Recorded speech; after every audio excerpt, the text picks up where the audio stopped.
Hi, my name is Catherine Atkins, and this is my user guide presentation. This presentation is going to go over what to do if your computer isn't booting properly. So first off, what is booting? So booting refers to the startup of the computer through the process of POST. POST stands for Power On Self-Test, and it verifies the hardware, checks for errors, and ensures a stable foundation for a system to start up properly. If POST discovers something that isn't working, then your computer won't start up properly. So the tricky thing about having a computer that won't boot up is that it can't tell you what's wrong, and there can be many problems with it. So to fix it, there needs to be a lot of trial and error, and this guide will give you potential solutions that could help your PC work properly. So first off, I would check the power source. So even if your computer won't boot up properly, you should still see lights come on and the fan should be spinning. If these things don't happen, then you have a potential power issue.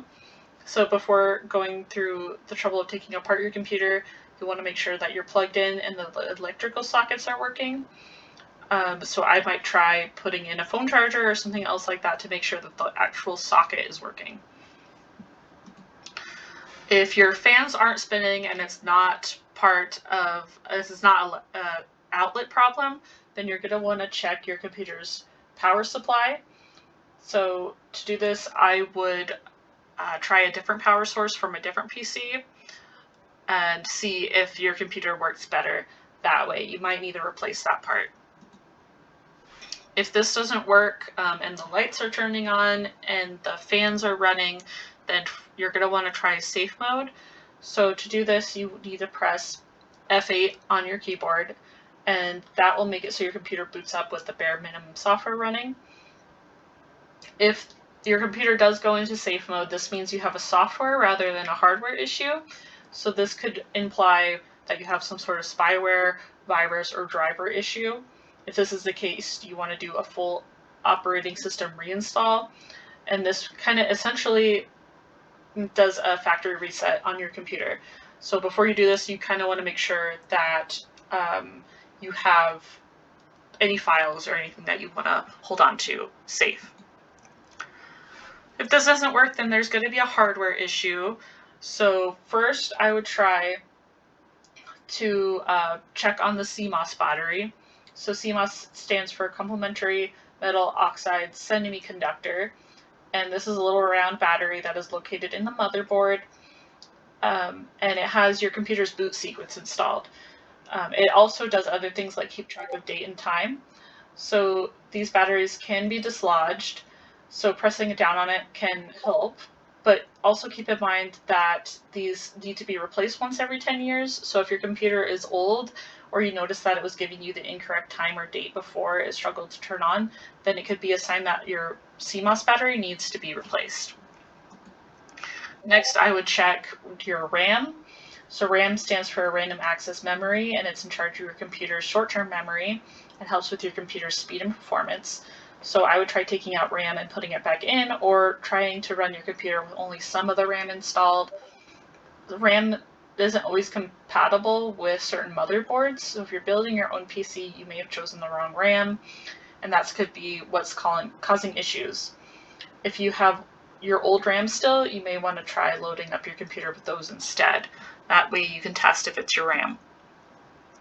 Next, you want to check your GPU. So this is what controls your graphics. So with a faulty one, your computer won't be able to display anything on screen. If the computer's fans or lights turn on, this may be where your problem is coming from.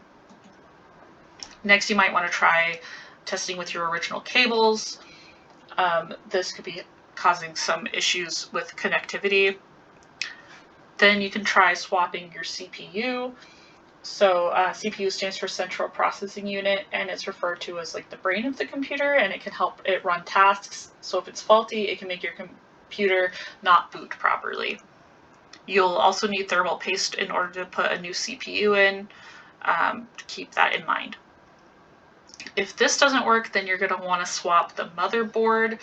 The motherboard is kind of the spine of the computer, so it helps the computer communicate with itself. And you might need to swap out that motherboard.